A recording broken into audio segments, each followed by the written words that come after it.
13 वर्षीय बालकावर दाबा देऊन बिबट्याने हल्ला करून त्याला ठार केल्याची घटना चाळीसगाव तालुक्यात गणेशपूर शिवारातील पाटणा रस्त्यावर घडली आहे। रिंकेश गणेश मोरे वय 13 असं बिबट्याच्या हल्ल्यात ठार झालेल्या बालकाचे नाव असून या घटनेमुळे परिसरात बिबट्याची प्रचंड दहशत निर्माण झाली आहे। याबाबत असे की गणेशपूर येथील रहिवासी रिंकेश मोरे हा आपल्या 3 मित्रांसोबत पाटणा रस्त्यावर रनिंग करण्यासाठी निघाला होता।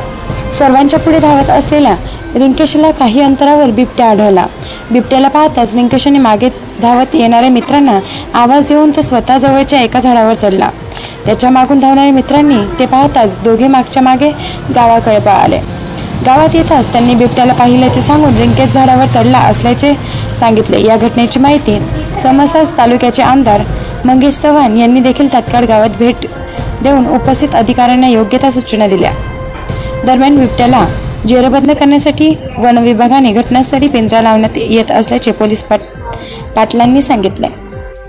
प्रकाश बोरसे यांचा रिपोर्ट, मानवहित न्यूज, जळगाव।